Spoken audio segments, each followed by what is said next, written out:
Hey guys, what's going on? Welcome to another episode of IMU football. I forgot to put the marker, but it's okay because I fixed it. Welcome, happy finals week for everybody in the real world when I'm streaming this. For our team, happy finals week because we're going to finals week actually in this one. I believe. Let's see. So today we only got 2 games. Obviously, we are out of MAC contention, but we can still shake up everything else as we have Central Michigan and Kent State.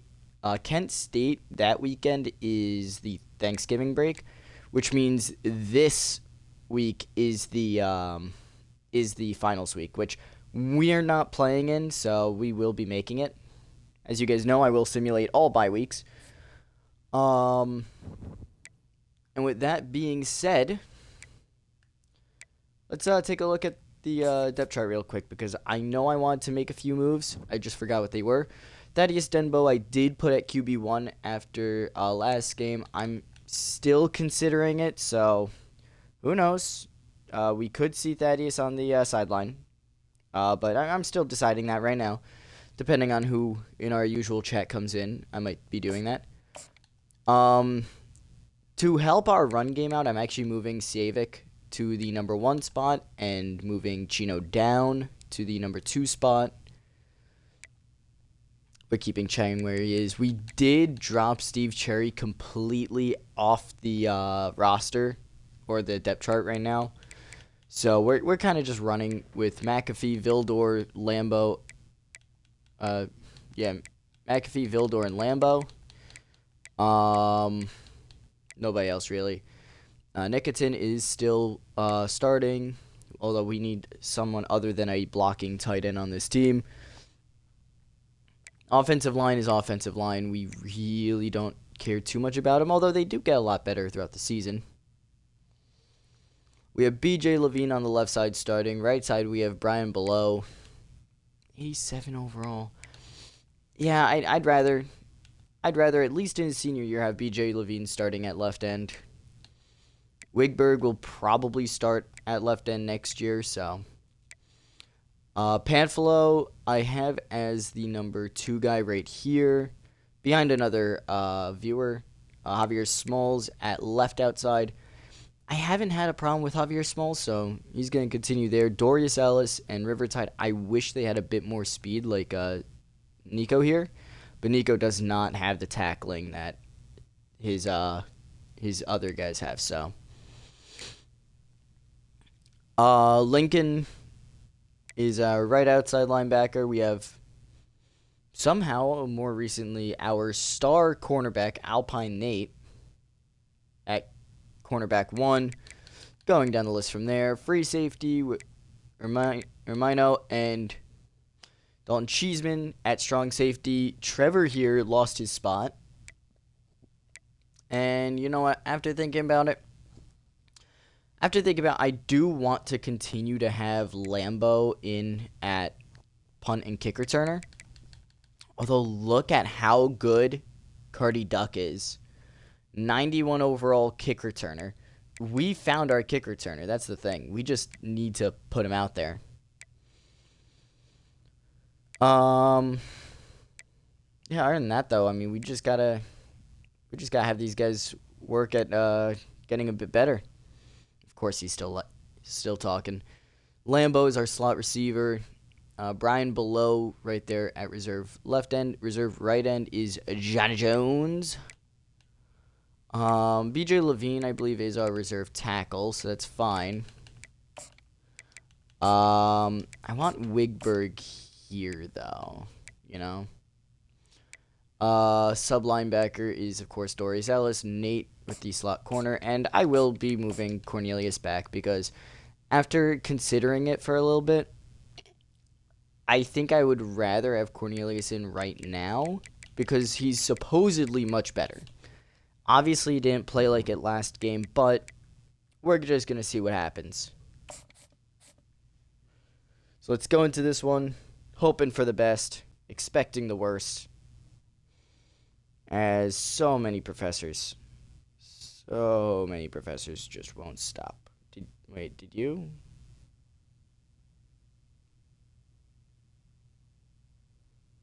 Wait, hold on. What did you... Okay, yeah, no, that was just yesterday. Okay, sweet. Okay, for some reason the requests aren't completing fully, so we'll deal with that later. It's Iron Mountain, Central Michigan, here on any channel that you can watch the Mac play, so basically any channel that gets no viewers. We gotta believe, you're right, we gotta believe that we can do something today. We got 2 games that we can win. Can we win either one of them? Ah! Nope. Alright. Oh, and I ran around my guy. But we will get the tackle at the 22, so hopefully it's the beginning of something good. Okay, ready? Bro's playing Marvel tonight. Unbelievable. Bro does not know the grind that we're on for college football. Yeah, buddy. And Dorius Ellis gets to the backfield, gets the quarterback, stopping him at the line of scrimmage. Or Sly Cooper. Who knows? Yeah, who knows? You're addicted to both. And that's going to be a big-time sack. Matthias and Johnny Jones both getting in the backfield. And after his 5-sack game last week, Johnny Jones is up to 12 sacks, my bad. And 22 unable to keep up with his man. Dang. All right.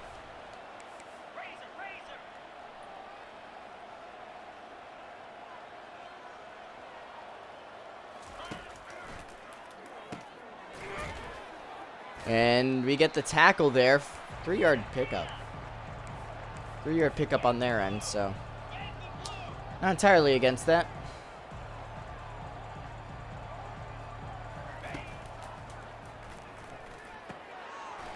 Oh, yeah, no, okay, that's not fun. They're going hurry up, which I hate hurry up offenses. We know this. We already know how much I hate hurry up offenses. Because obviously they're not actually offenses. They're just, you know, little babies that they get to little babies that don't know how to actually call it plays.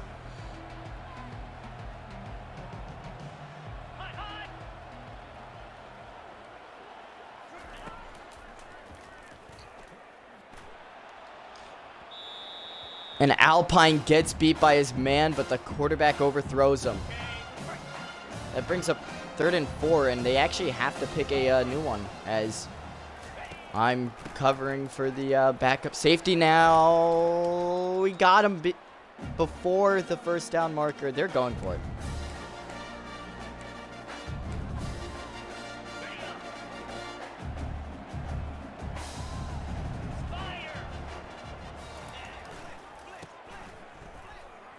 Oh, I got caught on somebody. Off. Kashawn getting punched in the face. Alright, screw you then, I guess, you know?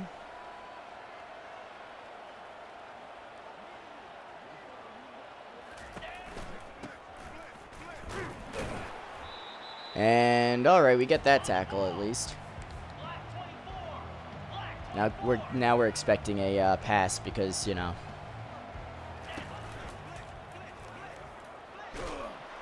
Move. Because that's going to be a sack. I believe that's B.J. Levine getting in the backfield there. I mean, hey, that's the threat with this team, you know. You never know exactly when they're going to strike. However, of course, the quarterback runs it because he cannot find anybody. Great coverage. Terrible job by the defensive line getting by their man. Central Michigan does put that one through 7-0 to start the game. This is not fun.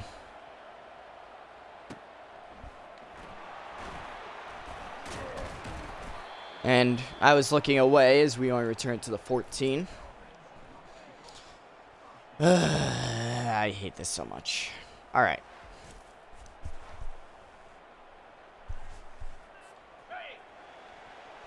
If only this team knew how to play the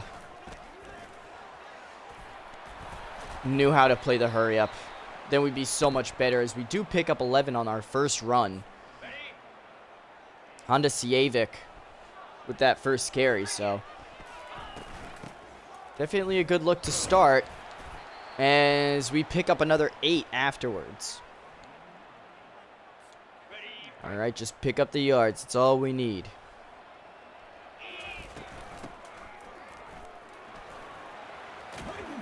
And Chino is actually going to get a huge pickup there for the first down. So we just showed that we could run it with both. Who would have guessed? This running back set actually might be good. Chino gets to keep his explosive runs, and Sievic seems to be a good overall down back. So this might actually be the strat at running back. But the question is, can we pass? The answer is at least yes to McAfee, as he grabs it, bringing it down for the first. He's been a very secure ball catcher as well, so. And Sievic picks up 8. Oof. He is hurting on that side. We got, yeah, thank you for putting Chino in. And the moment Chino goes in, they think it's not going to be a run, all because he's back to being our number 2, but he runs it all the way up to the 9. That's 2 explosive runs in a row for Chino. I think he's actually liking what he's seeing. And it's caught, touchdown. Rico Vildor wide open. And unlike their quarterback, we actually passed the ball, tying the game up after the extra point through 8 plays as well. So that was just a really good drive there. Really solid. Actually nothing felt off about it, which was probably the weirdest part.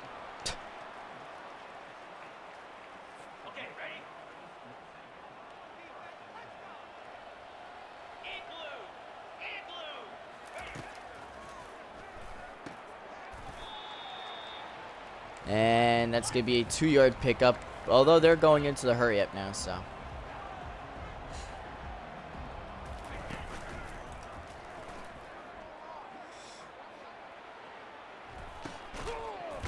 And it's caught!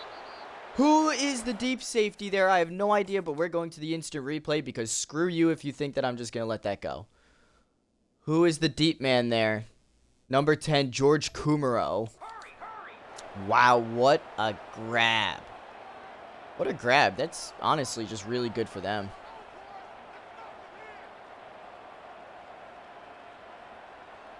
I mean, they're running hurry up, don't get me wrong. Doesn't that tire out their players too? Or shouldn't it? Because it feels like it doesn't. Hey, how about you actually run? Brain dead player? Come on, man. Dorius Ellis refusing to bring down the quarterback. This stadium doesn't know what to believe at this point because we can't play hurry-up teams because of these mobile quarterbacks. And it honestly ruins the game. As we get a huge hit, but he's pushed forward by his offensive lineman, which, by the way, illegal if defense pushes defensive players, but completely legal if offense pushes offensive players, so. Just keep that in mind next time you say that that any league is fair. As that's going to be an easy touchdown. Whoever saw the offensive lineman coming up to block as a problem. As the extra point is up and good, 14-7. We're just not finding anything.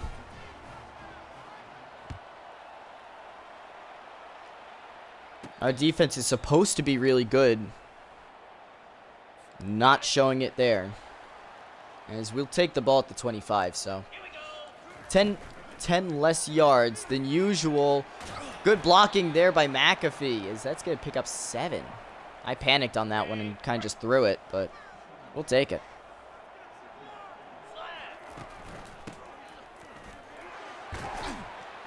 And that's going to be... Who was that with the carry? Wait a minute. That wasn't... That was... No, yeah, it was Sievic.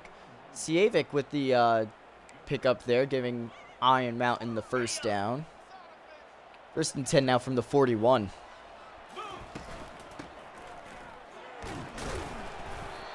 And he tries to stay upright as he's able to pick up 3. I was about to say only able to pick up 3, but then I realized that, you know, 3 is actually a lot for how much defense they swarmed us with, so. And I'm doing the one thing every offensive coordinator does, and that's call it until it stops working. One thing I hate about offensive coordinators. Oh, no, why did you block? The running back blocking someone instead of running his damn fucking route. And and the fumble is forced, giving this Central Michigan team the ball. I mean, you had one job and you couldn't even do that. Like, really, man? As here we go. They're going to hurry up once again. I mean, like, it's just demoralizing at this point as there's an easy completion. Nobody's playing. I really do feel like quitting and restarting these games whenever they start going hurry up, because it's not even a real strategy. It's literally just my team is too shit to actually be good, so I'm going to make it your problem now. As they fumble it, thankfully, BJ Levine comes up with it. Dude, this team gives me a migraine sometimes. Iron Mountain with the ball. Danny, of course, is ice cold. And we're going to pick up the first, but of course they're going to call us short. Even though forward progression was stopped after the first down was picked up. And that's going to be the first down there. Just trying to give our quarterback some completions here. Warm him up a little, you know? His offensive line looks like they're warmed up as well, but do we really know that? I don't know, because we pick up 4 there, and that's going to be the end of the first quarter, 14-7. Central Michigan's offense obviously leading right now. And we're looking like the better rush team as well, so we will happily take that. Yep, come on, buddy. Let's go.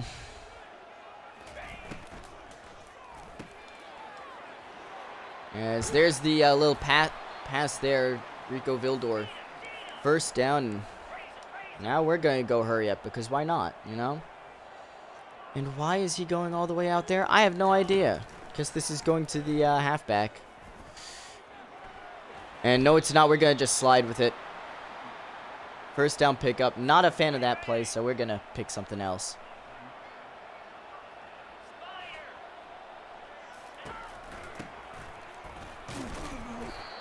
Off. Hard hit. 2nd and 9 now.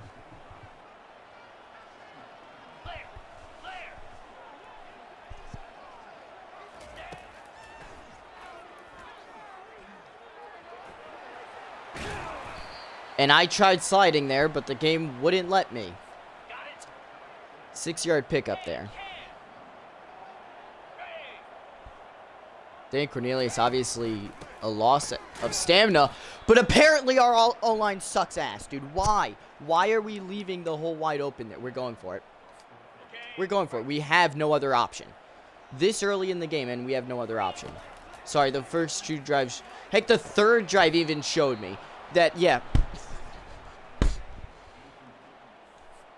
As Iron Mountain continues to suck at everything they do. Not able to convert the 4th down. Yep, yeah, no, just let him run. Just let him run. Why not? See, this is my problem with Iron Mountain, is they suck. I mean, they can't play by themselves. They really can't. Oh, my God. So here we go, 2nd and 8 after a pickup of 2. Yep, it's a handoff. Who could have seen that coming? Oh, wait. Everybody in the stadium except for the players. At this point, I'm just going to blitz the rest of the game because screw you. If you're going to run this the whole time, I'm just going to blitz the whole time, and we're going to all be pissed off. As they get the sack on the play action. Brian Below gets credit for getting back there. As they're going to now actually wait a second, letting their quarterback breathe. Good call.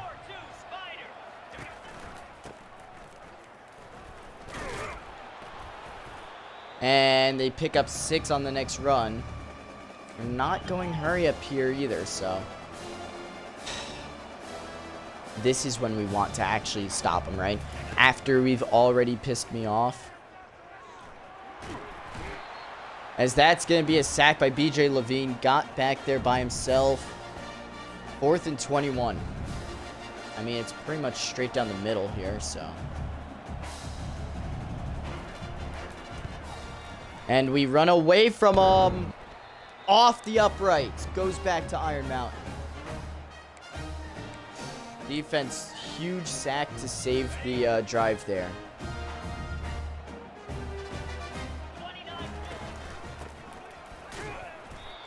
Honda Civic, nowhere to run thanks to this offensive line.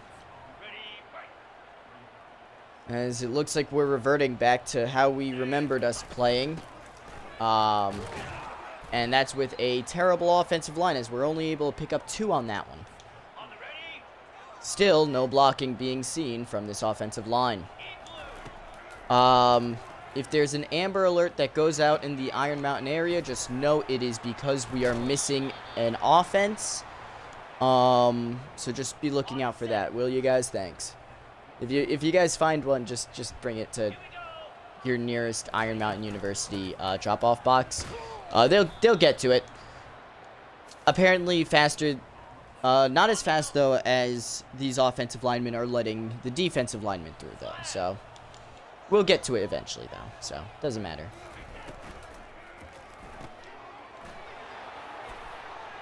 Rico Vildor spin move picks up the 1st, and that's what we need.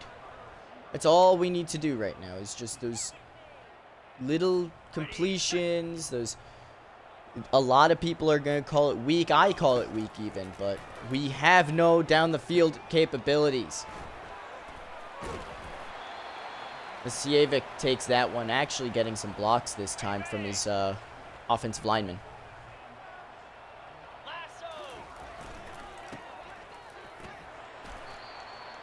As Civic stiff arms his own offensive lineman for getting in his way. Brings up 2nd and 7. I don't like how close they're playing, so we're going to switch it up here. Oh, no. Oh, maybe. Fit in there perfectly. Touchdown. Sharif Daniel. Side of the end zone. The toe taps and the extra point gives them the tie. 14 all.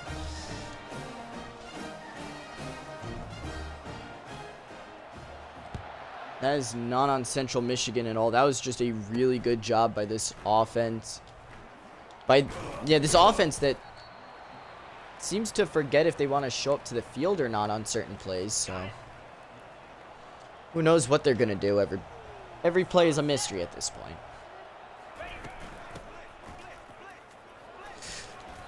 And that's only going to be a 2-yard gain as the blitz stops him from getting any more. But, you know, I did warn this, so I did send this warning out, so, you know. Yep, there it is. 5-yard loss for Central Michigan. I mean, I did warn the game that this was going to happen, right? Like, that's not on, you know, there's no reason to be upset with me as Johnny Jones gets to the backfield. 2nd time getting back there today. 1.5 sacks. 3 minutes remain in the 2nd quarter. And in the half. Iron Mountain does receive in the 2nd half. So we'll be able to see what, if anything, Iron Mountain can do with the ball as we get lifted and slammed onto the turf. That's totally not a penalty anymore, right? Yeah, 2nd and 11 now. Yeah, see, now we're being, like, jumpy because that's the only way we can play at this point. As Cornelius does take a rough shot. That's going to bring us to the 2-minute warning, though.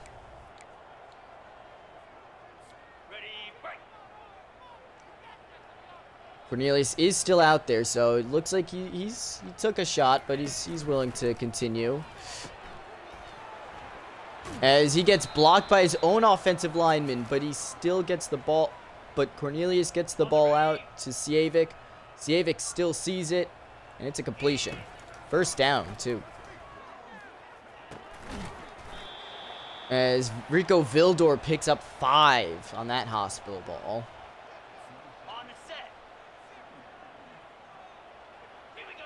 Trying to watch that wear and tear of Sievic there. As that's going to be a 3-yard pickup for the back.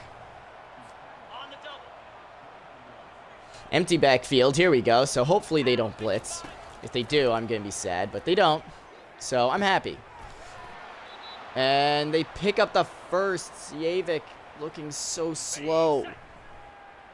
I don't like seeing him out there right now. If he could come out for a sec, that would probably be best for his and my health. As we call a timeout, I just realized how much time was left. I should have been calling timeouts from the beginning of that. 30-yard field goal. They're going to be playing some actual defense here as we just kick it through, taking IMU's first lead of the game, going into halftime, 17-14. I mean, that was a very tough first half for Iron Mountain. Rico Vildor, 7 targets, 7 catches, 61 yards, and a touchdown for him on the day. Incredible for him. Danny Cornelius is being smart with his targets, as well as using his legs, which we know he has 2 of them. And he's good at using them, too, when he needs to. And after that first quarter, Central Michigan was held scoreless. Definitely, though, a misplay by George Kumaro deep down the field on that one. Everyone was blocked there, so looks like Iron Mountain's defense may have found a way to potentially stop a hurry-up offense. Who knows?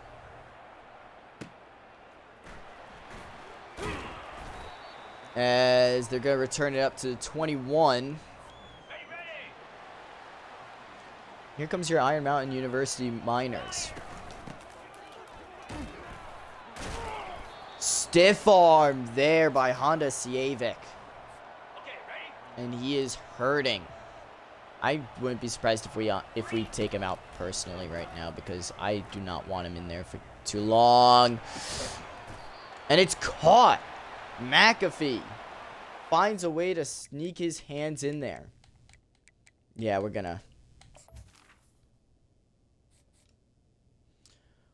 throw Sievic back a bit. Just for a little bit.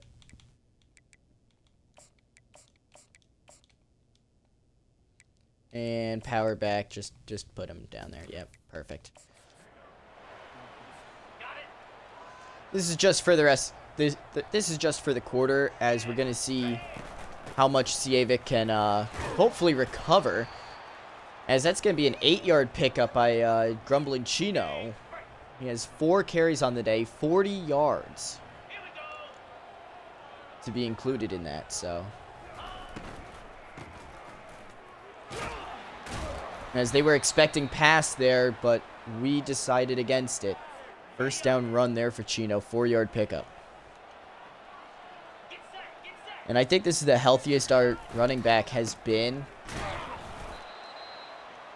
in the third quarter, because we use him so often. I'm kind of hoping that they blitz and just forget that our quarterback has an arm that he can use still. As 71 pushes the receiver in Sharif Daniel into the defender, forcing him to get tackled way sooner than he should have been. And that's caught. Rico Vildor with the grab. And Cornelius only one incompletion on the day so far. 157 yards and 2 touchdowns for him on the day. McAfee, huge juke move there. Picks up the first after the catch. He's getting less yards per reception today, but definitely not a bad one. Not a bad day at all, as that's going to be an 8-yard pickup for Chino. He's been playing really well. And it's going to be caught for the first down. Lambo holds on.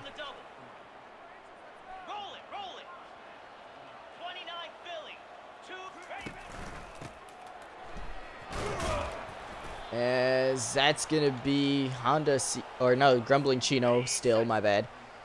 Getting tackled after the 3-yard pickup.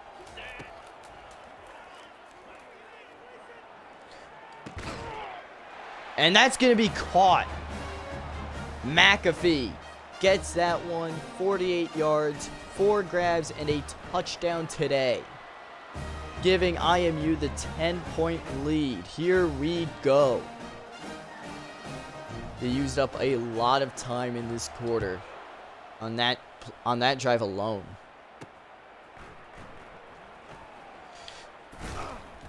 Iron Mountain, their offense coming to life a little bit. And Central Michigan is going to have to look maybe a little farther down the field than they're used to. And they're going to get the tackle after a 6-yard pickup.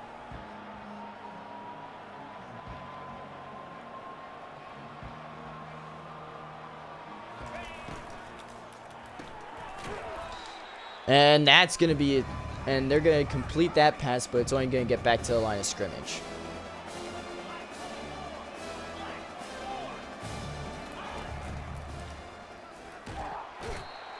And that's going to be a sack. Fetch and Gun gets in the backfield for that one. The blitz was dialed up twice in a row. Central Michigan was not expecting it, and it showed. The blitz is definitely taking some pressure off of this Iron Mountain defensive line, which we've seen them under a lot of pressure already. 6 sacks on the day for Iron Mountain, and that's after incorporating all their blitzes.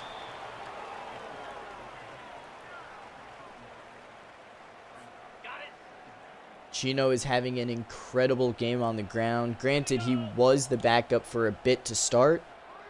We're kind of seeing this 50-50 split at starter and backup kind of working out for him as he gets taken down behind the line of scrimmage. Nobody really open either. Oh, it's a blitz. Lambo on the dives for it and gets the ball. First down at the 42. Cornelius is finding his men. As that time, Chino gets taken down after a 7-yard pickup. Their run and pass offense has been pretty even up to this point. And that's going to be a first down there. Central Michigan has an injury, so we're going to step aside for them. And that was the backup running back. That was the third running back for Iron Mountain with the run there. Sharif Daniel catches that one, giving him 3. Just need some good blocking on that left side. Even hats. 64 is unable to block for any longer than 2 seconds, as that's going to get him back to the line of scrimmage, but no more. And Chino gets the first. after that pass, the quarterback has now reached 200 yards passing. And that's caught. No, they're going to say it was knocked out of his hands. I thought that was caught, both feet in bounds. I was ready to celebrate a little, as that one's going to be a 7-yard completion right over the middle. Ready, set. Fire. Hot. I almost got we almost drew the left side off. And that's caught. First down, Nicotine. His first grab of the day. And it's going to go for 6 yards. Let's go. And Central Michigan spread out wide here. Chino just walks it in himself for the touchdown. That puts Iron Mountain up. Well, let's see. Hold on. The extra point attempt is going to be good. That puts him up by 17 now. 59 seconds left in the third quarter. A touchdown for Chino. And some actually half-decent defense this quarter. Can we see it continue into the fourth? Will we see it continue into the fourth? As, Kumaro lets up the grab there.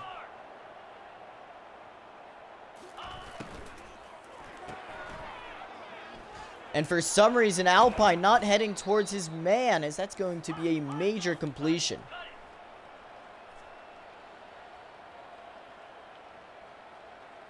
Big time completion there. And his man is all the way downfield for some reason, as they're going to continue going hurry up here. This is not a good look. And why they're crossing like this, I have no idea, but they're doing it. And Alice gets back there, but he slips through his hands. It's going to be a 2-yard pickup. And that's going to be the end of the third quarter. Scoreless for Central Michigan. 14 points scored by Iron Mountain. So they just have to be able to spend the rest of this game in the lead. Let's check out how Sievic's doing, as he is still high risk, so we're going to keep him out of the game. Kind of just avoiding potential multi-game injuries at this point. Trying to keep him healthy, And nobody on him. 2 guys in the area, but no one wants to cover.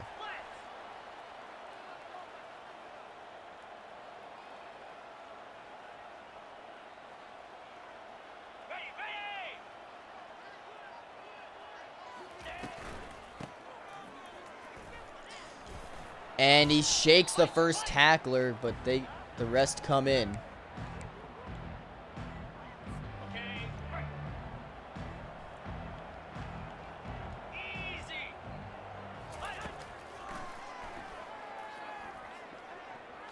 And it's knocked down. Who knocked that one down? Javier Smalls.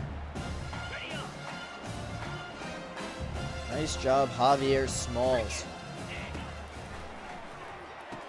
And wide open touchdown. When will Alpine ever learn that he cannot press players? I don't think he'll ever learn that. As the extra point is good, making it a 10-point game once again. A little less than a minute taken off the clock. As that's going to be caught in the end zone. They're going to take the touchback.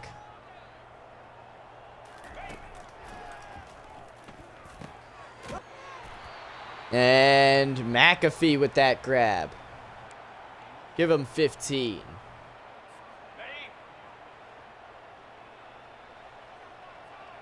Iron Mountain kind of slow getting to the line here. Almost deliberate.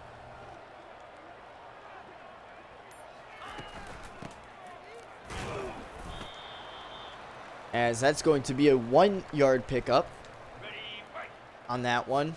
They are wasting time. They are generously wasting time here. Less than 10 minutes left to go in the game.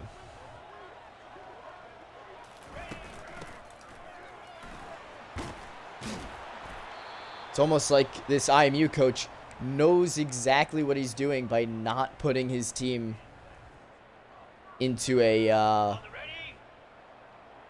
challenging spot here. First and 10. First and 10 with just under 9:30 left to go.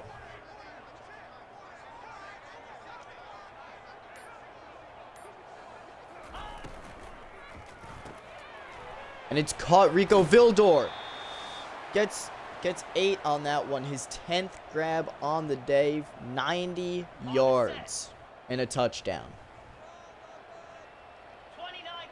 Less than 9 minutes now. IMU, if they win this game, it shakes up the MAC quite a bit. And it is their last home game, so winning it would be huge for them.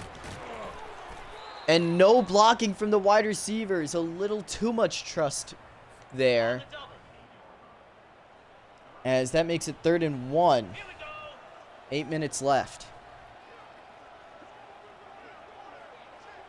We're drawing and lurking now. All right. That was said a little while ago, but I didn't notice until now. Haha. And that's going to be a first down there for Iron Mountain. As they continue to chew the clock. Central Michigan can't really seem to do anything to stop it. As Chino runs through a man, pushes him off. As he reaches 96 yards on the day. 4 more, and Chino, who started the game as the backup, will get to 100 yards. And he's barely shaken up either, so that's an impressive feat there, as he takes a huge shot after picking up 3. Still upright though, so let's see how Iron Mountain continues trying.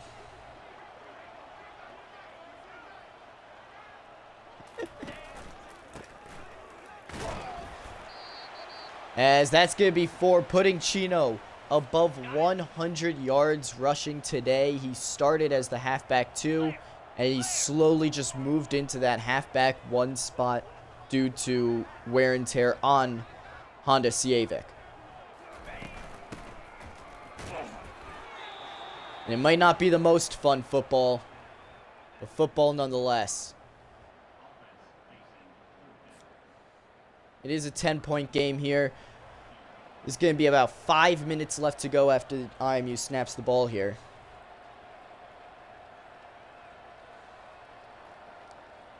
And that would mean 5 minutes to take down this 2-possession lead. As the kick is up and directly through the uprights, giving IMU another 3 points. Putting them up 13 points. 34-21. And there they go, almost breaking free.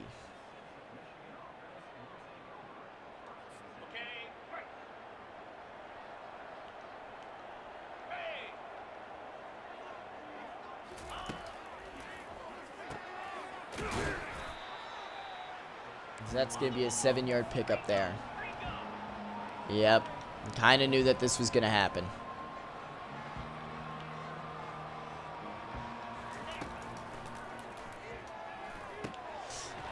Oh, wide open for some reason.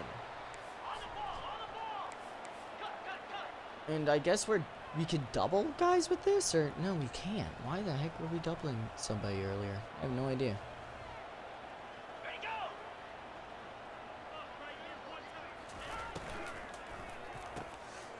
And wide open.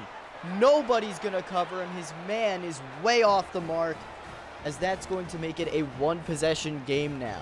Extra point here to make it a 6-point game.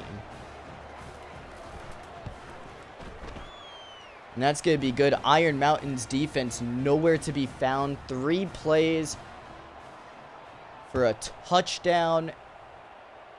Not even costing a minute of game time.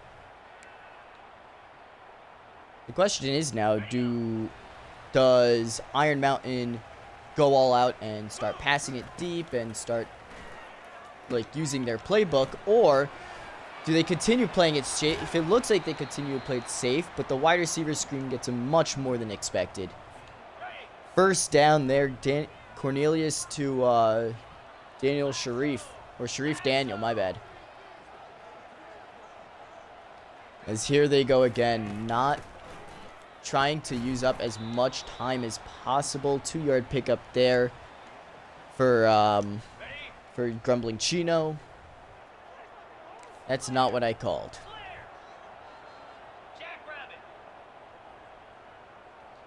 As they snap this one, there's less than 3 minutes left on the clock. And it's almost picked off. Yikes, the zone followed him a lot farther than I thought.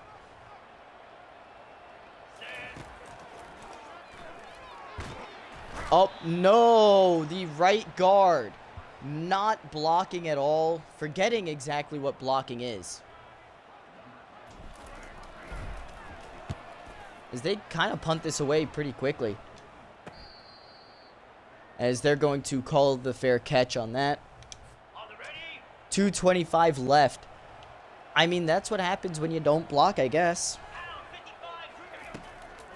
Iron Mountain trying to waste some clock, but unable to, unfortunately, as they're going to be hit as soon as they let the ball go.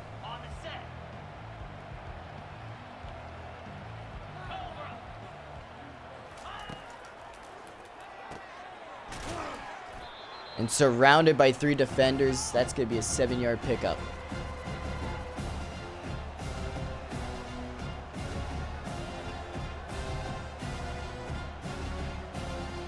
As my friends keep texting in the Discord as it continues to distract me. As that's going to bring up 2-minute warning. And they're still going hurry up because apparently that's something you could do.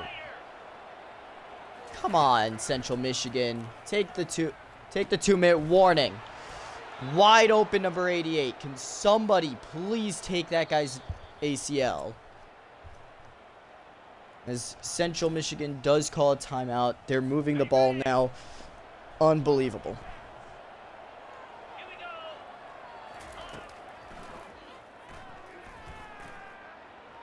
Wide open. Whose zone? Whose fucking zone was that? I don't know. Number 88 again. Somebody please injure this guy at this point, because it's the only way we can actually stop him. Even then, I think on crutches he still runs past us. Central Michigan takes the 1-point lead. How is this team so disappointing in the biggest moments? I have no idea. They're going to take the touchback. And honestly, just hope for the best at this point. 1 minute, 48 seconds left to get into field goal range. Potentially scoring a touchdown, who knows. Lambo picks up the first down right off the bat. Very decent start. We have to see where they go from here, though. As the safety not able to cover, as Lambo picks up another first down.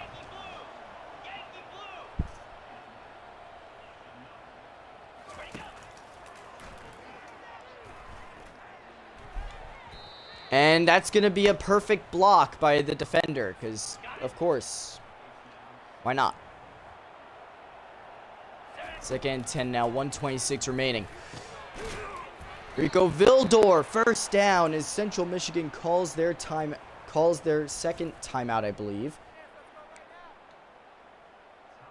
As that places Iron Mountain in a really good spot now.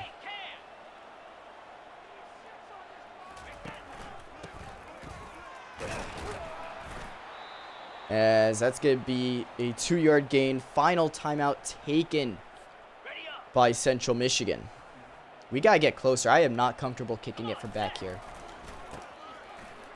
So no icing the kicker, as that's only going to be a 2-yard gain.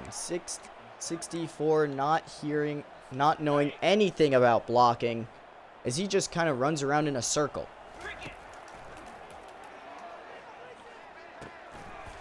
And it's caught. 4th and 3 now.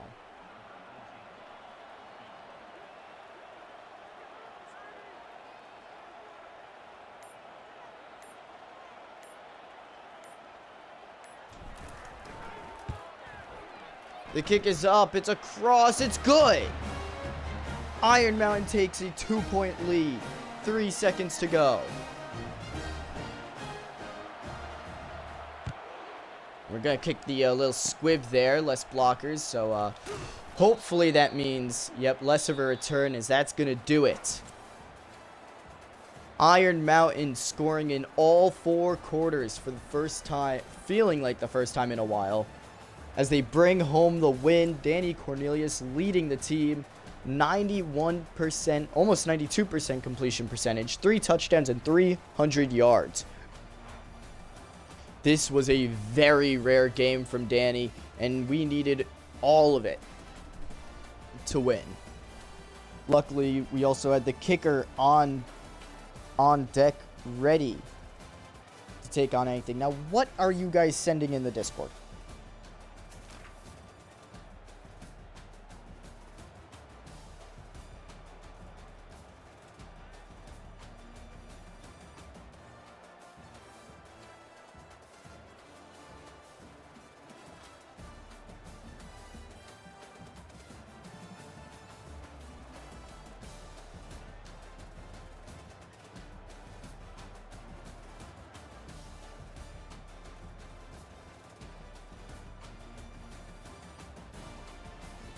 To answer your question, Check, it's not like Daredevil's gonna see it, so, you know. Let's view the highlights here, shall we? I'm actually trying to see, because this sucked. Right here, this is when I thought we were gonna lose, because this was 14-7 at this point, right?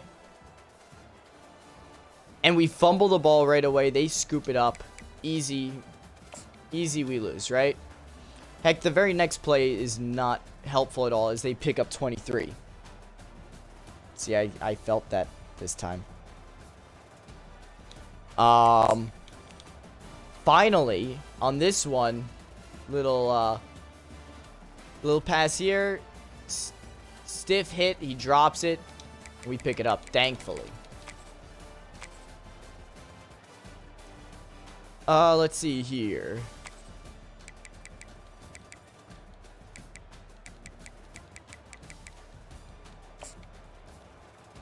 No, I want touchdowns. Mac fit into a narrow spot for McAfee, maybe? Actually, wait a minute. Hold on. I kind of like this. Kind of like this here. I'm trying to get it to where the shadows aren't terrible. Perfect. See, I told you guys we would get something today. Iron Mountain gets a huge win, putting them in bowl contention now. Giving them their 7th win.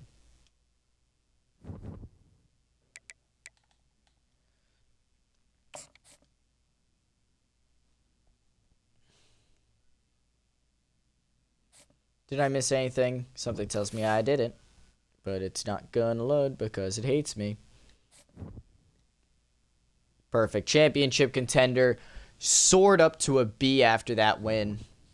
Wow, that was down at a D. So, I guess a lot of people lost to do that. Yeah, we're obviously they're not showing anything. Again, I don't expect us to be even considered at this rate, Alabama has less votes than East Stroudsburg. That is ridiculous. Who got in, though? Miami and Louisville. All right. I assume it's going to be the same thing here. Oh, no. Toledo got in there after beating Bowling Green. That win against Bowling Green helps us out a bit, actually. Memphis moves up even though they didn't play a game. And UCLA moves up after being Oklahoma State.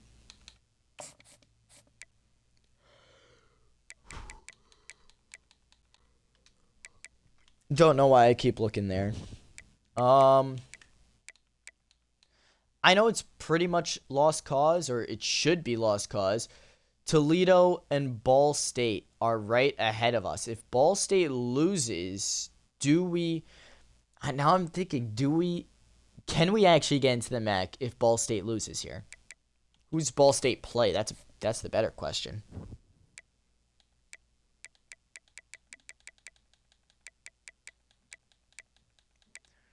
Ball State has to play...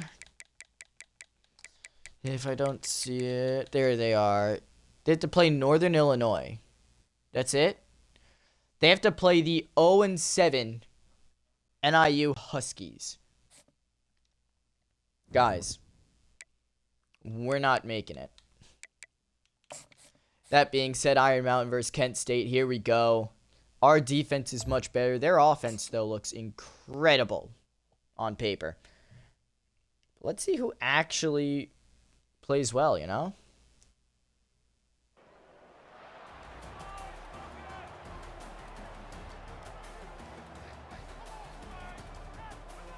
As there they are, the last game of the season. Last game of the season, Kent State leads. Well, it doesn't lead anything. Leads their own home crowd out. In a much smaller stadium with a lot less fans. Iron Mountain rushing out soon after them. Not a lot of fans here, so this game could just be a neutral site game, it seems like. As it looks like Iron Mountain has won the coin toss. They elected to defer, giving Kent State the ball.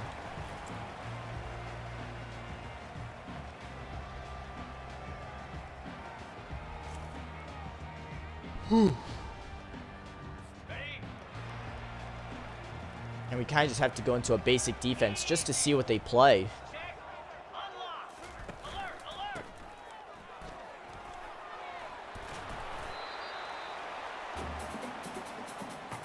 And it looks like they're going to play a regular defense. So it looks like this is going to pretty much be every play's a box of chocolates at this point. Oh, and Ermino, ignoring the man, thinks that the ball's just going to fall right into his hands. That's a problem with this defense. They are so used to everything working out for them constantly as they jump off. We jump off and they're going to call it. The first game or the first drive, and they're already making us jump off sides.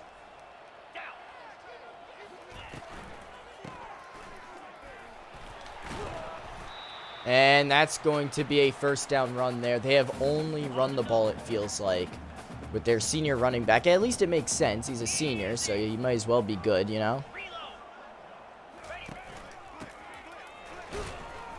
As the blitz there gets it to him behind the line of scrimmage, stopping him for a 1-yard loss. Dorius Ellis, though, his leg is hurting. Yikes.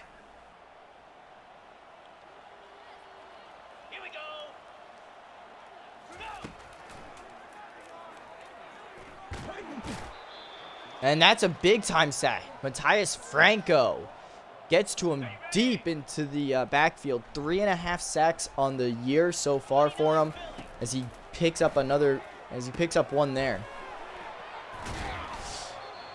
As the running back does get taken down, as they completely shift the field from one side to another.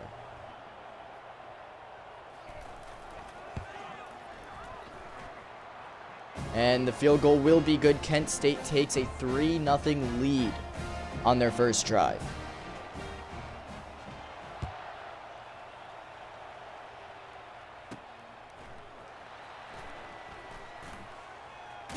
And Lambo finds a hole but cannot get any farther as he's taken down at the 25. And out comes this IMU offense. We saw whatever they did in their last game work, so hopefully they could do it again, or at least come close to replicating it in this rivalry match. As coming around the edge, number 30 with the sack. Or not the sack, but the TFL. Loss of 1.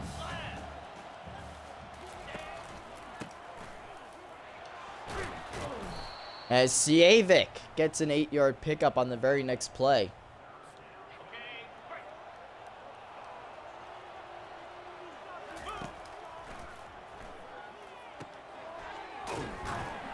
And that's going to be a first down pickup there for Sievik. The pass to him as they're trying to fix their quarterback's completion percentage, which currently sits at 68% on the year, so that's not bad. But definitely not up to a standard that they want, so they're obviously trying to push that to be higher.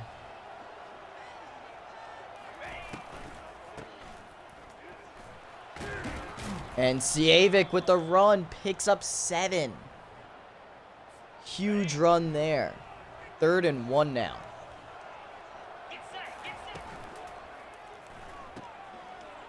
And they ignore the pass in the play on the run pass option. First down, Rico Vildor and much more. He is almost at 4,000 yards in his career. Dan Cornelius almost at 4,000 pass yards in his career. That would be an incredible feat on its own, as Sievik picks up 1 yard. On the ready.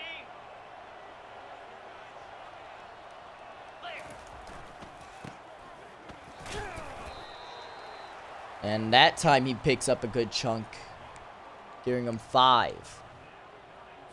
On the set. There are 20 rush yards already on the day for their halfback 1. Rico Vildor wide open downfield for the touchdown. He came into the game with 5, and he adds another one to his touchdown totals. 7-3, Iron Mountain takes the lead. Every score matters in a rivalry game.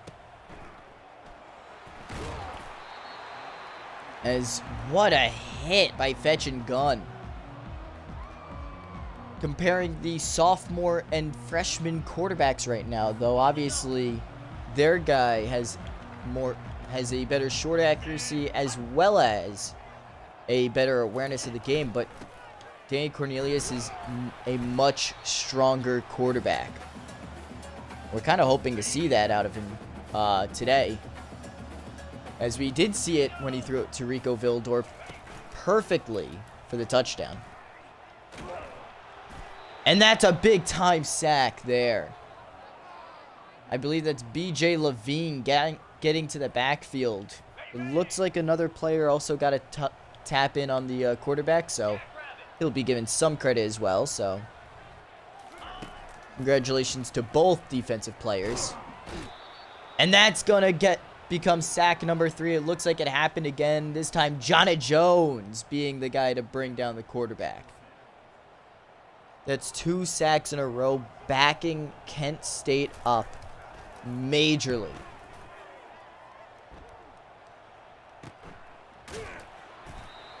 And Lambo gets the ball, and he's turned sideways right away. They start with the ball at the 47. It's going to be a 1-yard game for Sievik. Obviously not the explosive game that he had just played, But it's a game, nonetheless. And that's going to be another 1-yard gain. He had to switch it to the other side. Nothing doing on the right side. He's lucky to get one. And Nico 10 with the grab there. First down, 12-yard completion. 12 yards through the air there. And that's going to be a 2-yard run by Honda Civic as he finally comes off the field.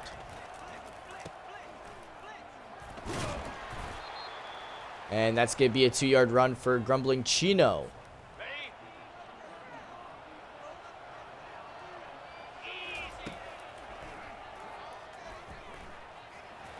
And there goes their quarterback, Danny Cornelius. Runs it out of bounds at the 3. 25-yard run for them.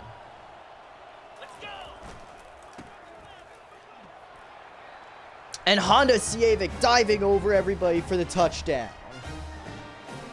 Second of the day for Iron Mountain. Second touchdown for Iron Mountain as they raise their lead. Extra point is good. 14-3, an 11-point game.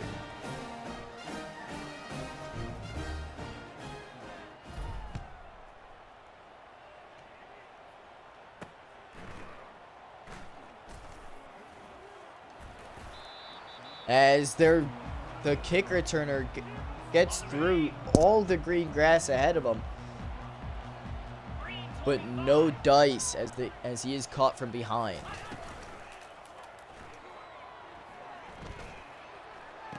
And wide open is number 88. It seems like wearing number 88, or sorry, that's 86. I was gonna say 88 seems to be the number you wear when you want to play well against Iron Mountain, but that time they didn't, as that will take us to the end of the first quarter. 14-3 is your score. Looking kind of like a flip-flop of last game. Obviously, Donovan Cook is much better so far than Honda Civic in terms of rushing.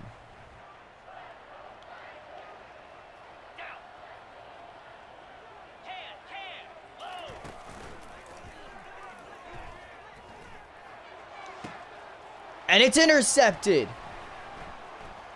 Hermino falls back on that one. Not even his man as he picks it off.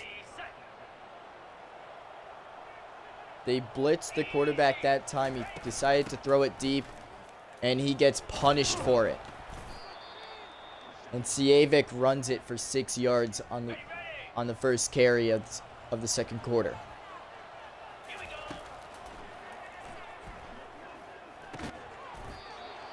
And that's going to be a first down there. No, not Lambo. Whoever 23. Who's 23? 23 is Lambo. Why did I? Oh, 20. Lambo was 24 for a bit. Right. Then you guys had me switch him to 23. That's going to be a 2-yard pickup. It's going to be a 2-yard pickup on the very next play for Civic. Chino moves upfield, gets 3. 3rd and 5 now.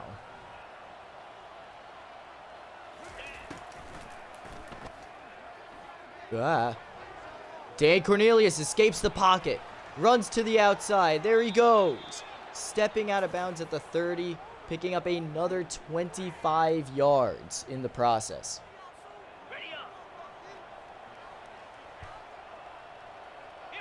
What a run by Danny Cornelius, really showing that he's got the stuff out there. As long as he can get a time, scan the field, he's a good he seems to be a good quarterback.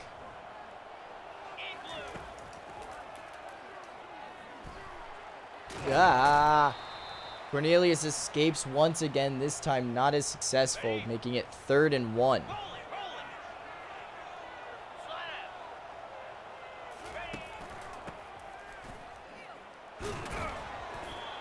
And they're going to pick up the first down there with Honda Civic. 13 rushes, 44 yards. Their ground game is obviously not working too well for the running backs. Quarterback, on the other hand, seems to be having a field day, as he's going to go again. Dang, Cornelius, touchdown. He takes it himself, and he continues chugging. We've seen him run farther, obviously, but from the, what is that, as an 18-yard run?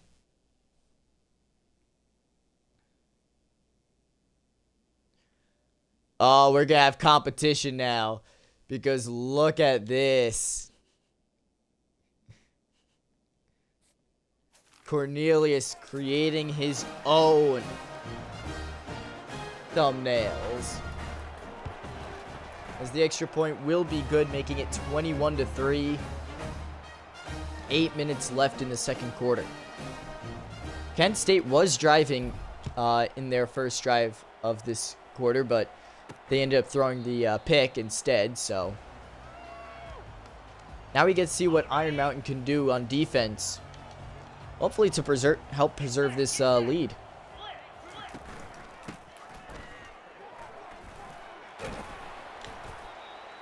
And that's going to be a first down for their back, Donovan Cookus. I mean, there you go. If you wanna be successful against Iron Mountain, the easy answer is to say all you gotta do is run it when they play zone, which should be the case anytime you play a team, but it only seems more true against Iron Mountain as the quick passes kill them on blitzes, it seems like.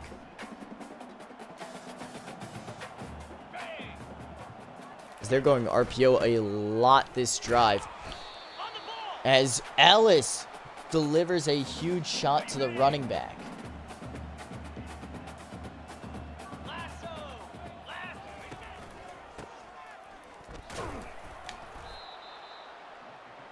And they're going to get to him after a 1-yard gain. It seems like as soon as this defense enters their own territory, something just clicks.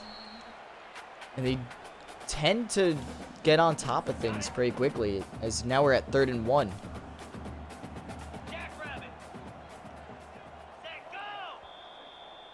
Dude, come on. What are we doing? Jumping off sides again. We have the lead by a margin, and we're just giving them the first down. Yikes.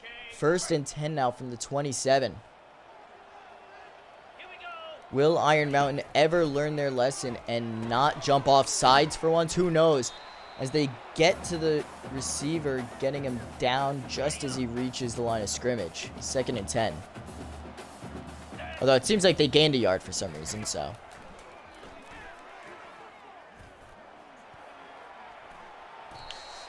Yep, there you go. He slides after a 4-yard pickup.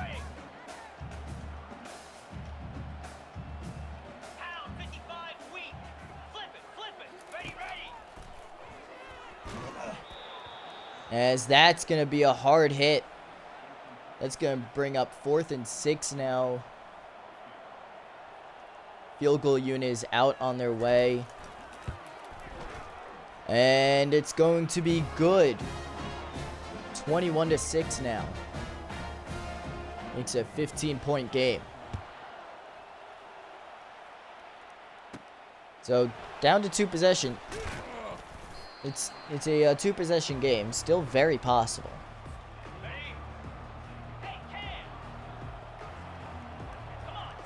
Iron Mountain, I believe, scoring on all 3 of their drives so far today, as Ciavic picks up 5.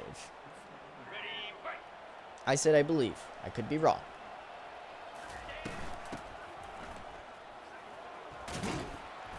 And Ciavic picks up another 6 yards, it looks like, giving them a first down.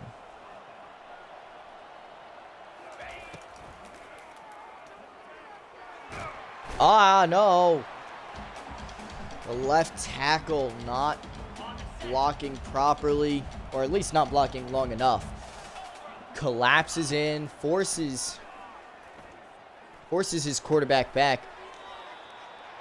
As the next throw is actually going to be an 11-yard pickup. Not bad.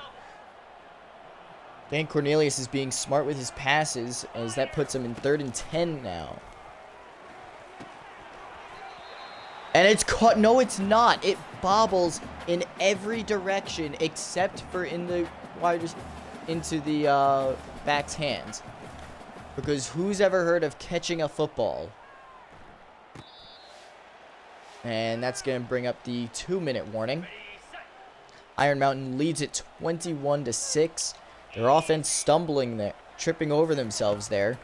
Hopefully they could find their mojo. As that's going to be a sack. Number 98 getting back there. Who was that? Brian Below. Should know better. Come on, don't ever question him. Brian Below does get the sack. And it's wide open. Dalton Cheeseman not playing his man for some reason. However, the quarterback overthrows him. And that leads to 3rd and 10. And if anyone can stop the run, it would be helpful. They pick up 10. And now they're going hurry up. At least it makes sense now because, you know, they're trying to save time and all that. It makes sense. Come on, man. And for some reason, Alpine dancing around as the catch is made. First time out called by Kent State. They are fighting back here.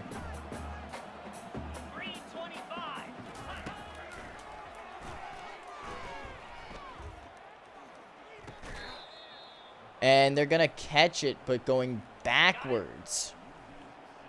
As that's going to be a loss of 6. Looks like he was just trying to get his completion percentage up there.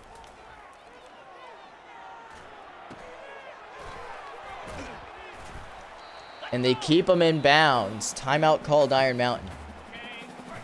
It looks like Iron Mountain might want to take a shot at Kent State here before halftime. 3rd and 11, if they can hold him back, they might get their opportunity. And timeout number 2 called by Iron Mountain. That gives them about a minute to work with, so there you go. This punt's a good one. Putting in a dangerous spot as Lambo tries to take it the other way, but is unable to. Very slow. He is not looking good as a returner right now. It's looking like he's slowed down a lot recently, and as they let go of that ball, wow. I didn't even see the defender right away, but obviously they didn't need to go with anybody in coverage there. But they will go with people this time in coverage. Intercepted. Because, of course, their zone coverage is actually good. Huge shot there. Iron Mountain's defense has to do something. I don't know. This perfect zone playing bull has to stop from the game. It seems like every time I announce on these things, college football has the perfect defense to stop this Iron Mountain offense, as Brian Below does get to the backfield for the sack. But see, when we do it, it's because I'm moving with the guy. I have to move the guy, so.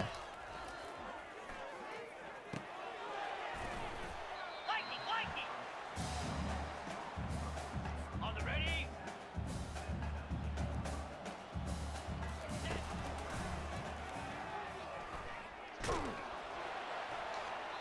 And there's 2 seconds left as they are all the way on the right hash looking to kick this field goal. And the field goal is up and good, making it 21-9. 12-point game, still 2 possession. However, at this point, it feels like it's a 4-possession lead. Honda Ciavic is the player spotlight currently. He's averaging just under 4 yards a carry. He has a touchdown. We could see great things out of him for the rest of the game, so. But you can definitely see When Iron Mountain is rushed, they do not play well. They become predictable. When they're not rushed, they play potentially better than most other teams in the league. So we're finally able to skip it. As the ball is being kicked off to Iron Mountain. They did kick it off in the first to start the game, so they do receive it here, and he gets stopped by his own blockers there. His own men stop him. Iron Mountain is up to 5 sacks today. That is the one bright spot for this Iron Mountain team.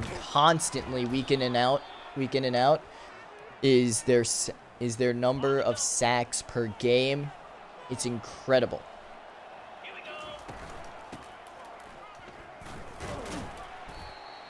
As that's going to be a 1-yard carry there. Honda Civic. Last week, 15 carries, 54 yards. This week, 17 carries, 68 yards. Definitely a lot more consistent.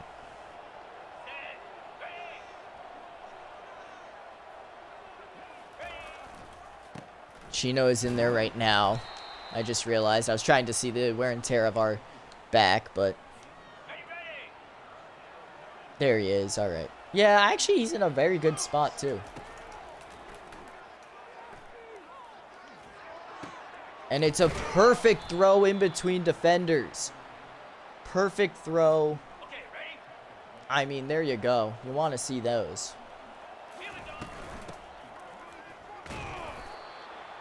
And that's going to be a 3-yard pickup. Honda Civic looking a lot better right now. See? Look at that. A positive review from one of my mods, you know? If you ever want to lock in on anything, just watch, quote-unquote, watch my, my streams. Honda Civic picking up that one. See, I have a very, melodic voice. You know? I've been told. I might be exaggerating there because my voice is annoying as hell to me. As Iron Mountain continues to march down the field, a much more balanced attack this time around. As that's going to be Civic's 20th carry. As he's picked up over 80 yards, picking up 86. It's awesome that you're almost done with Daredevil already. I'm pretty sure you started that today, so that is actually impressive.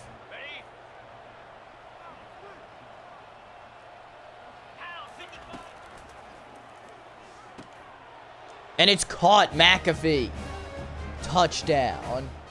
His first catch of the game is in the end zone. I haven't even noticed that we haven't thrown it to him. But we do get the extra point, and it is good. 19-point game.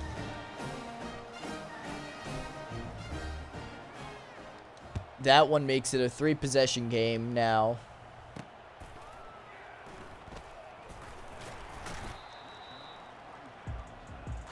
It's been an hour. Yeah, exactly, that's the problem.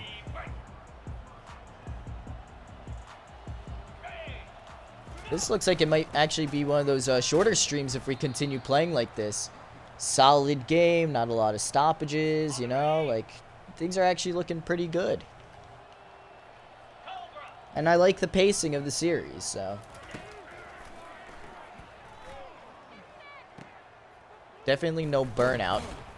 As we do get to him behind the line of scrimmage, it's going to be a 7-yard loss. Fetching Gunn getting back there in time to help out with the tackle. I know. Dude, that's awesome. And it's knocked away, almost picked off by Dalton Cheeseman. Wow. If only he was expecting it. As here comes the big boot from Kent State. Lambo back to return this one. And he returns it up to the 47. They have more rush yards than pass yards. 125 pass yards, 155 rush yards, I believe that was. As they end up losing 3 of those, so let's actually look at that real quick. The stats. No, team stats. There it is.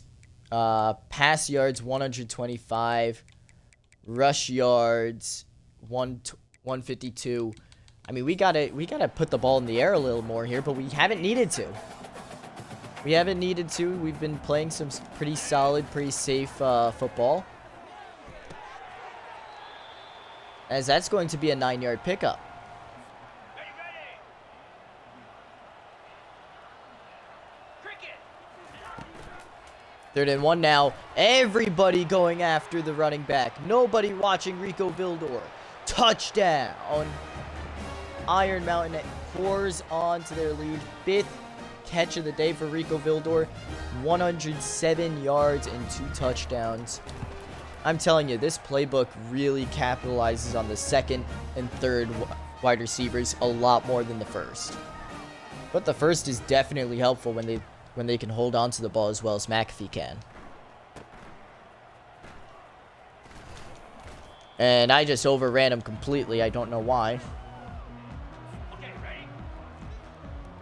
I'm pretty sure I want to look at team stats around college football right now, because I feel like I just have a good feeling that IMU is high in terms of sacks, in overall sacks on the season. So just have a good feeling about that. Oh, that's my guy. Dang it, that's my fault. Huge hit there by number 42 Lincoln, but that's on me. He wasn't there. You know, normally I'm playing that exact spot.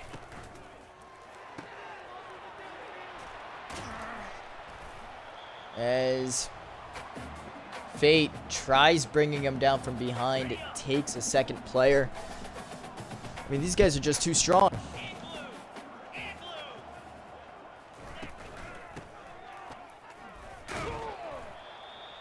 As that's going to be a 1-yard pickup. Alright, well, we haven't really done this too much on Kent State, so let's just hear it out as the blitz gets home.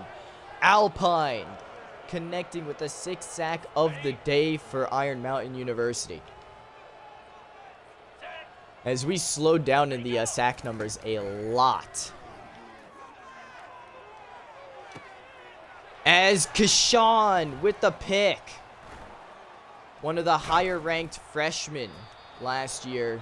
This year, not really growing much, but showing a big improve. Not growing much on paper.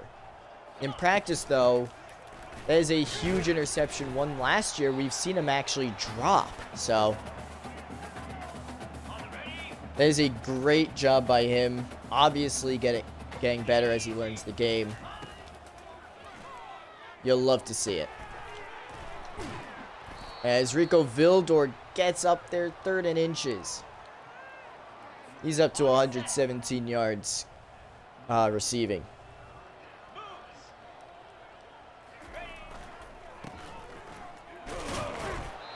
And that's going to bring us up. That's going to bring us up and give us the 1st down. Just barely. Maybe a 1-yard gain on that one. And number 70 gets bullied backwards. Siavik on the ground. He looks a little shaken up. And it seems like they haven't learned their lesson. Rico Vildor still wide open. 7-yard pickup there. I remember this play used to be overpowered in Madden. Not anymore.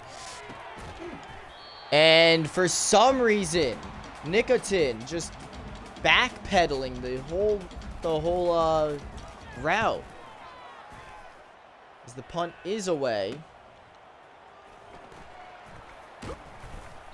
And they do end up bringing him down. Of course, they switched me to the wrong guy. 35-9. Going into the 4th quarter. other than a monumental comeback from Kent State, there is really very little chance of them winning here. 26-point game. This is a 4-possession game now.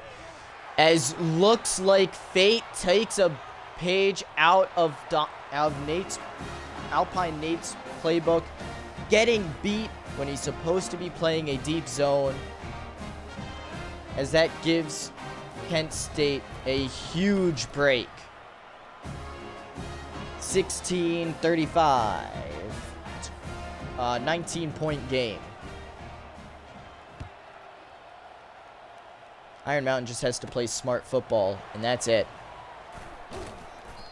But that obviously does not mean just keeping everybody as they are. As Danny Pats goes in now. Danny Pats goes in. Obviously, they're going to try to waste some time, use up the clock and all that. But Danny Pats isn't afraid to throw it if he has to. And it looks like Honda Sievic is hurting, so we're going to be replacing him too. He's carried it enough. He's carried the ball enough today, so I say we give him a break. Cut him a break, you know. Let some other guys take the field for him.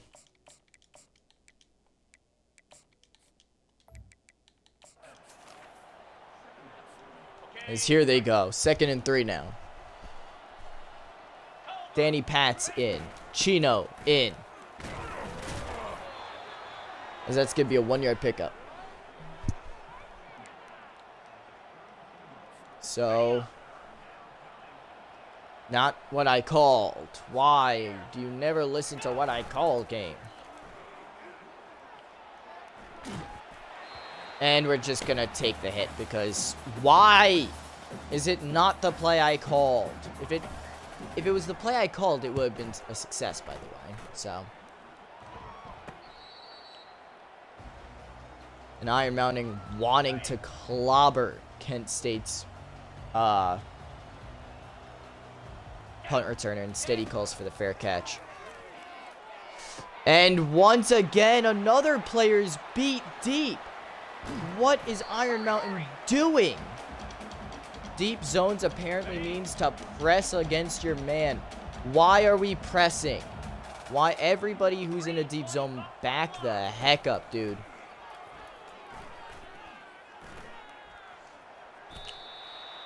And it would have been a huge hit if the quarterback had any semblance of testicules. See, and that's why we ban those, you know. Thank you. We don't fake our views here. Would we like to? Maybe. I mean, hey, would it get us money, actually? But no, it would cost us money at the end of the day, so no. It's a bad idea. Don't buy views, guys. Let them come naturally. And then when they don't, just complain about it to Twitch. Or not to Twitch, but, like, complain about Twitch. They are on the 1. Could not be any closer. And it's good. 16-point game now. 35-19.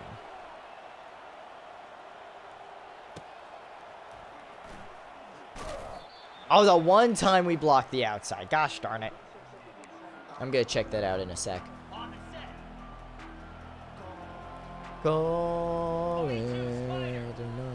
Anyway, USC trailing UCLA. Wow, that's actually pretty sad. As Chino gets bumped around a little bit. 2nd and 6 after a 4-yard pickup. Yeah, we're going to be running out the clock now. We've seen this story way too often. As that's going to be incomplete. They played perfect defense once again. I should have seen them coming down and waited an extra second. And it's a fumble. Offensive line falls on top of it. And once again, this offense is just giving up. We're going to have to give it to Cornelius again. If they score, if this game becomes a one-possession lead, which actually, which just means if Kent State scores again, Iron Mountain's going to be putting Danny Cornelius back into the game. We thought we were comfortable, but we're kind of getting held up now. Slow down. 3-yard pickup on that one, 2nd and 7. As they snap us off sides again, but it looks like they're calling false start on this one. Yes, they do, giving 5 yards back to the defense. 2nd and 12. Get set, get set.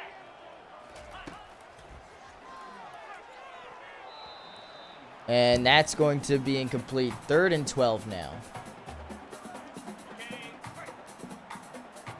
Kind of just watching everybody, making sure that nobody's pressing up on anybody else.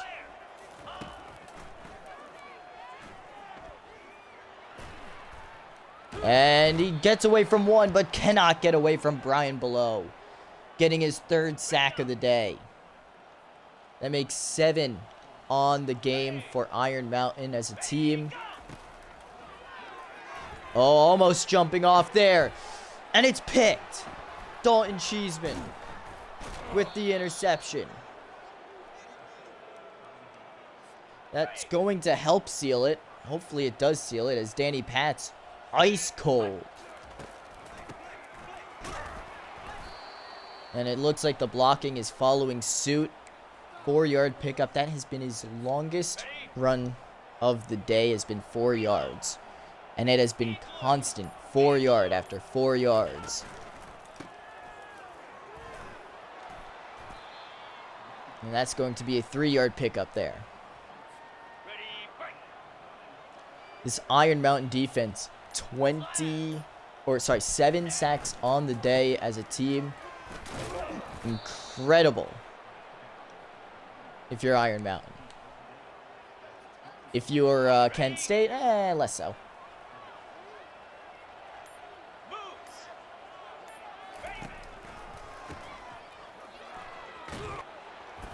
And that's going to be Chino picking up 7 on that one.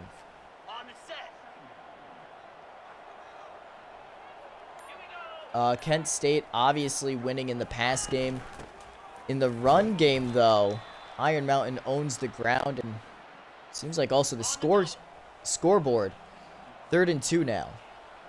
Lasso, lasso.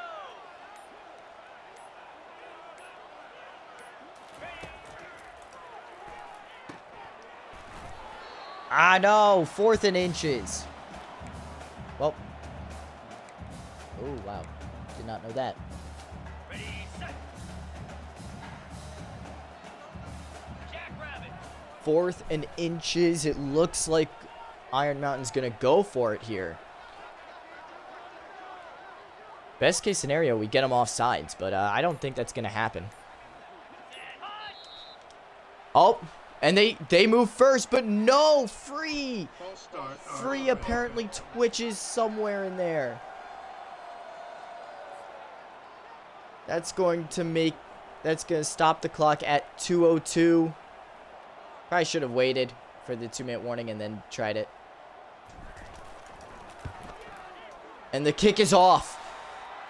Unbelievable. An inaccurate kick. Kent State gets the ball back. 16-point lead.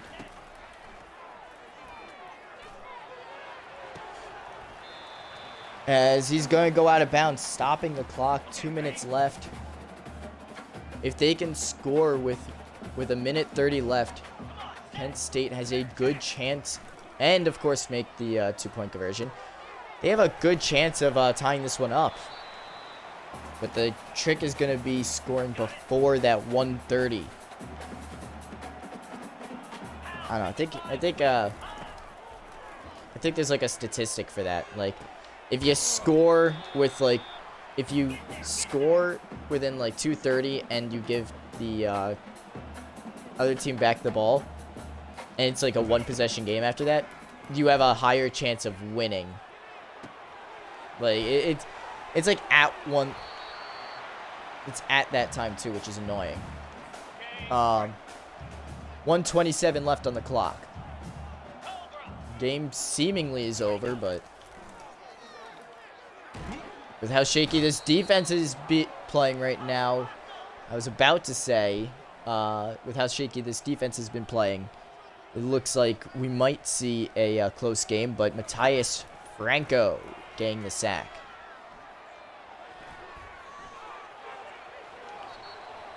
As we do kind of push him a little bit after he goes out of bounds.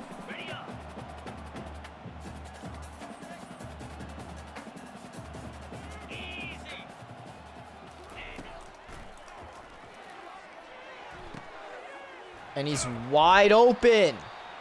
Brought down just shy. Now do not press too much.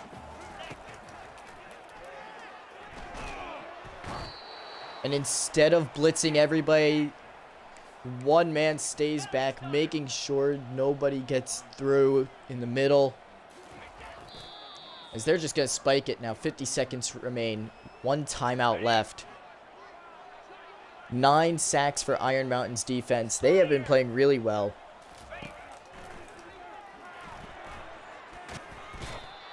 As that's going to be sack number 10 for Iron Mountain University.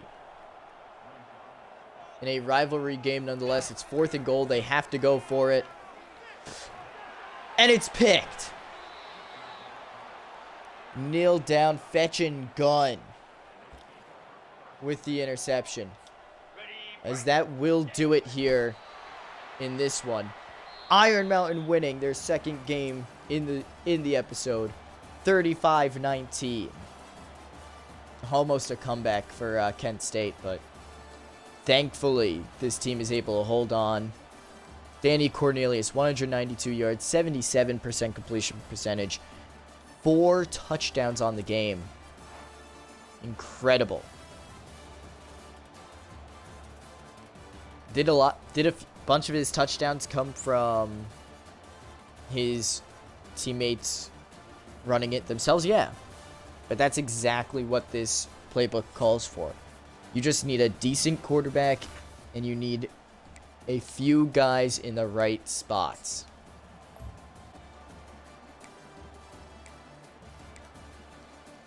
Looking at it, 1 for 3 on the day, only 1 yard for Danny Pats. Obviously not a good game for him. He is redshirted for a reason, so we might not see him in the bowl game if push comes to shove. 4 incompletions for Danny Cornelius. Not many passes, though. 3 touchdowns and 1 pick.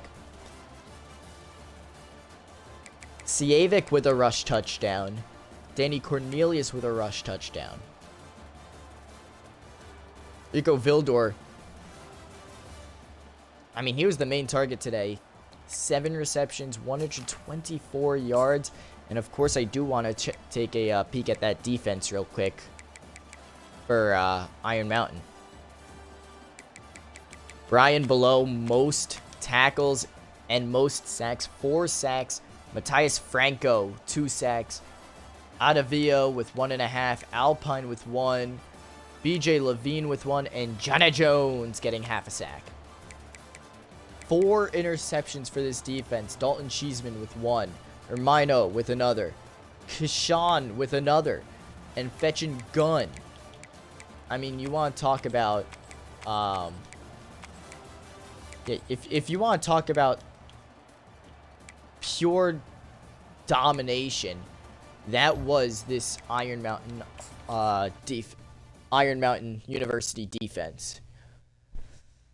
And what a game, what a 2 games it was. That very calm, very not bad.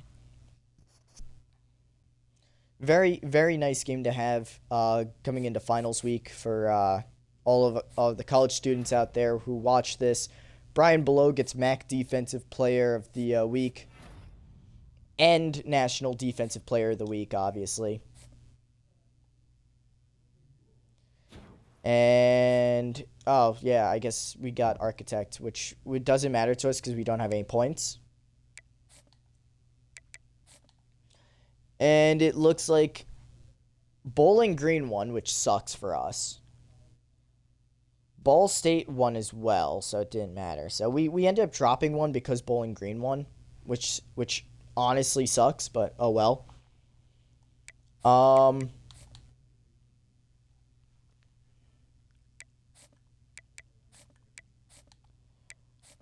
Team stats. Here we go.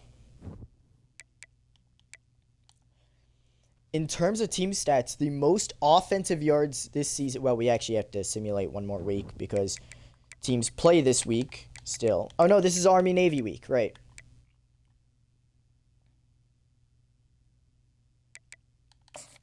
Unless Army or Navy is close to us in any of these categories, then I don't think it matters, but most yards goes to Iron Mountain. Most offensive yards. So the offense was humming this season. Iron Mountain had the third most pass yards in the league and the third most rush yards in the league. Iron Mountain is also fifth in points per game. Passing touchdowns, I mean, we're nowhere close. Toledo, 46. They're a part of the MAC, and they're I would say they're up there for a reason. Yeah, no, we're at 27, but we do have the most rush touchdowns in the league at 29. And we also have way more first downs than any other team, so we controlled the ball. We were methodical with our drives. Least amount of yards given up went to the Raging Cajuns. Of course, we are the second worst team in yards given up. We let up the most pass yards. And we're somewhere in the middle with rush yards, so that's not bad, actually. Points allowed, we are the second highest points allowed defense in the league. That's what I'm going to look at in a second. We're somewhere probably towards the end in terms of fumbles. 2, 3, 4, 5, 6th in interceptions. Tied for 6th in interceptions. But we are first in sacks with 72 as a team on the year. 72 is incredible. Conversions. We had the highest third down conversion percentage in the league. Or in college football. I don't think we really tried any of those. Let's see real quick. Yeah, we're 50% on 2-point and 41 or 61 on fourth down. Red zone efficiency. Points percentage. We were 1, 2, 3, 4, 5, 6, 7, 8th among offenses. Touchdowns, 46 touchdowns. Most touchdowns in the league in the red zone. Field goals, actually, we're towards the bottom end of that, so. Our defense had allowed the most trips to the red zone. However, this is where they allowed the second most touchdowns. And tied for whoever knows how close that is in field goals. But this is where it matters most. 1, 2, 3, 4, 5, 6, 7, 8, 9, 10, 11th in defensive red zone efficiency. In terms of penalty yards, Iron Mountain, I mean, there weren't a lot of penalties against Iron Mountain, but they felt bad. Turnovers, the difference, honestly, I wouldn't be surprised. There it is, -6. We gave the ball away 29 times, took it away 23 times. And that is your standings for Iron Mountain. 8-4 on the year. Let's just look up the top 25 just to see. You know, did we move into the top 25 for any reason? No. Did we at least receive votes from anyone? I'm not seeing us on the media page. Probably means we're not on the coaches either, huh? Iron Mountain received 12 votes. Iron Mountain got 12 votes to be top 25 in the coaches poll.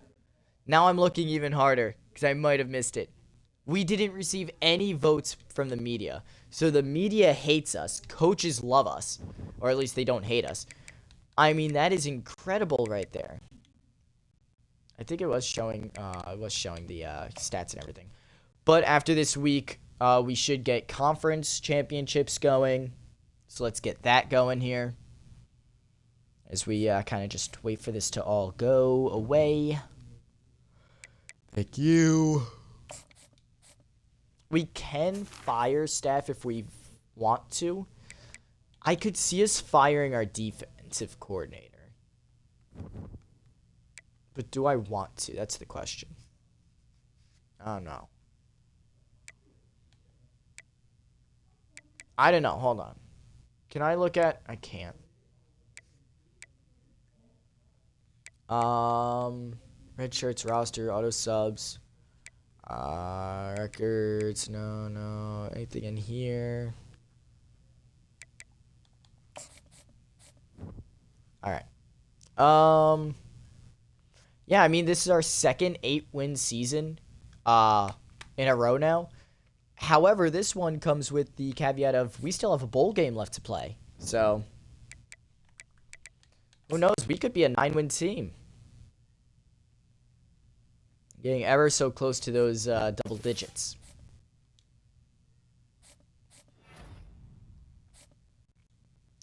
Dominic Bergen, not us, winning the Heisman. Brian Below getting his second Best Defensive Player of the Year award. He gets his second Best Defensive End award. His second Lombardi award. Actually, that might be his first Lombardi. Or no. Yeah, probably his second. Probably his first Lombardi. Second with the others. Because I got to see now. You know? Here we go. And it looks like, yep, Coach Prestige is much higher now. It's at a B-. We got to keep these guys around. Coach Stability is at a B now, which is awesome. Program Tradition, we're obviously showing a lot more.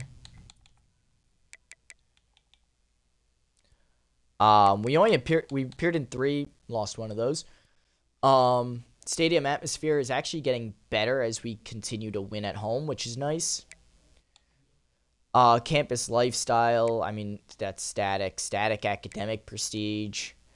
Conference Prestige, we are listed as last right now, but I feel like that's going to go up soon. Athletics, I think this is going to go up a bit. I think we could see a team prestige a lot higher. Media poll rank has us at 29th.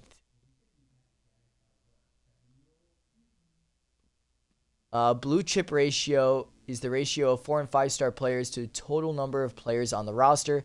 We are at 0 for that, and yet we're still playing at such a high level. I'm telling you, if we had that, we would be in another echelon. Let's see who else won some awards. Actually, what we're gonna do is I just want to check the Heisman real quick just to see who was up there. Yeah, none of us, but there's a freshman up there, so I guess let's hope that we never play him again. Although, could have been his quarterback helping him out. Either way, guys, I'm actually going to end this one here. Thank you to everybody who did watch, who is here. It means a lot to me when you guys show up. I know I keep saying this, but I'm going to say it at every point this time.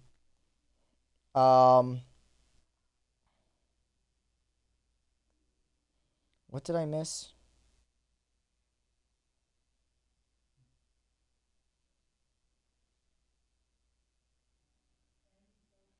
I don't know. Okay, that's what I missed. All right. Anyway, thank you guys so much for watching and being here. You guys are amazing. You guys are awesome for showing up. If you are still drawing and this is kind of butting into your drawing time, I am very sorry. But always remember to be excellent to each other and party on, dudes. And of course, have a good one.